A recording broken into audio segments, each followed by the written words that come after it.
राधे राधे, जय श्री कृष्णा। दोस्तों, हर एक समाज में एक दूसरे के साथ सुख दुख बांटने की परंपरा है। कई शुभ अवसरों या फिर किसी करीबी के घर में कोई चीज की कमी हो जाने पर आपसे लेने चले आते हैं और आप बिना सोचे समझे उन्हें दे देते हैं। वास्तु शास्त्र के अनुसार घर में मौजूद कुछ चीजों को किसी के साथ शेयर नहीं करना चाहिए, क्योंकि ऐसा करने से घर की बरकत, सुख, शांति, समृद्धि, वैभव सभी चीजें उस व्यक्ति के घर में चली जाती है। भारतीय संस्कृति में पड़ोसियों के बीच चीजों का लेन देन आपसी सहयोग की निशानी माना गया है। हम कई बार कुछ चीजें उधार देते हैं तो कई बार हमें उधार मांगना भी पड़ जाता है। हालांकि रसोई की 5 चीजें ऐसी हैं जो न तो कभी घर में खत्म करनी चाहिए और न ही भूलकर भी किसी को उधार देनी चाहिए। माना जाता है कि ऐसा करने से मां लक्ष्मी रूठ जाती है और घर का सारा धन वैभव धीरे धीरे खत्म होने लगता है।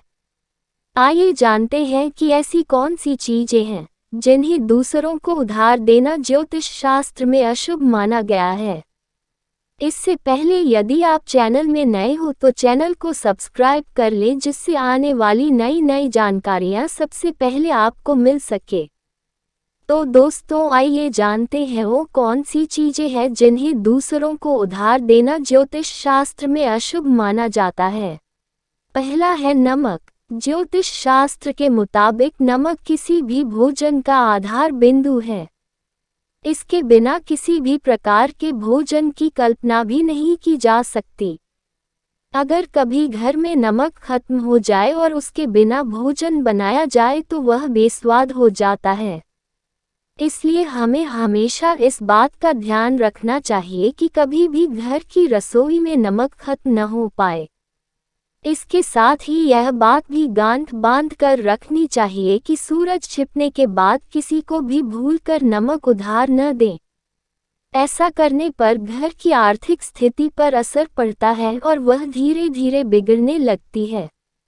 दूसरा है लहसुन प्याज। दोस्तों, किसी भी सब्जी में जब लहसुन और प्याज का तड़का लग जाता है तो उसका स्वाद कई गुना बढ़ जाता है। आयुर्वेदिक गुणों से भरपूर लहसुन और प्याज स्वाद के भी राजा हैं। उनके इन्हीं गुणों की वजह से ज्योतिष शास्त्र में उन्हें हमेशा रसोई में बनाए रखने के लिए कहा गया है। माना जाता है कि लहसुन और प्याज पर केतु ग्रह का प्रभाव होता है। इसलिए ज्योतिषियों का कहना है कि सूर्यास्त होने के बाद हमें किसी से न तो लहसुन प्याज उधार लेने चाहिए और न ही देने चाहिए। ऐसा करने से मां अन्नपूर्णा रुष्ट हो जाती है और घर की समृद्धि चली जाती है। तीसरा है हल्दी। दोस्तों, सनातन धर्म में हल्दी को बहुत शुभ आयुर्वेदिक तत्व माना गया है। कोई भी शुभ कार्य तब तक पूर्ण नहीं माना जाता जब तक उसमें हल्दी का इस्तेमाल नहीं किया जाता। ज्योतिष शास्त्रियों के मुताबिक हल्दी का संबंध देव गुरु बृहस्पति से माना गया है। यही वजह है कि किसी को भी हल्दी उधार देने को हमेशा मना किया जाता है। ऐसा करने से नौकरी, बिजनेस, करियर, आर्थिक वैवाहिक समस्याओं का सामना करना पड़ सकता है। चौथा है दूध। दोस्तों, दूध एक ऐसा तत्व है जिससे हमें कैल्शियम मिलता है और हमारे शरीर की हड्डियां मजबूत होती हैं। ज्योतिष की बात करें तो दूध का संबंध चंद्र ग्रह से माना गया है। ज्योतिष में कहा गया है कि चूंकि दूध चंद्र ग्रह का प्रतीक है और चंद्र ग्रह अंधेरा ढलने पर पृथ्वी पर प्रकाश फैलाता है, इसलिए सूर्यास्त होने के बाद हमें भूलकर भी किसी को दूध या उससे बनी चीजें उधार नहीं देनी चाहिए।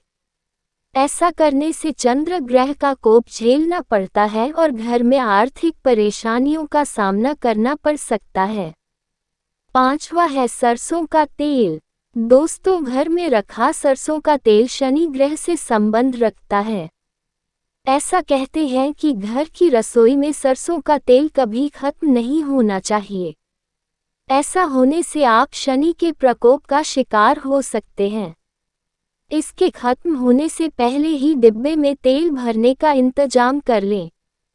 सरसों का तेल कभी भी मंगलवार और शनिवार को लेकर ना आए और ना ही इस दिन इसे किसी को दान में देना चाहिए, क्योंकि इससे आपके ऊपर शनि दोष का प्रभाव पड़ सकता है और घर में कई आर्थिक परेशानियों का सामना करना पड़ सकता है। दोस्तों, ये थी कुछ ऐसी चीजें जिसे भूलकर भी आप किसी को ना दे, नहीं तो आपको कई आर्थिक समस्याओं का सामना करना पड़ सकता है। दोस्तों, उम्मीद करते हैं यदि आपको ये जानकारी अच्छी लगी हो तो वीडियो को लाइक करें और दोस्तों में शेयर करें, और यदि आप चैनल में नए हो तो चैनल को सब्सक्राइब कर लें, जिससे आने वाली नई नई वास्तुशास्त्र से संबंधित ज्ञान सबसे पहले आपको मिल सके। वीडियो को देखने के लिए आप सभी दोस्तों को बहुत बहुत धन्यवाद।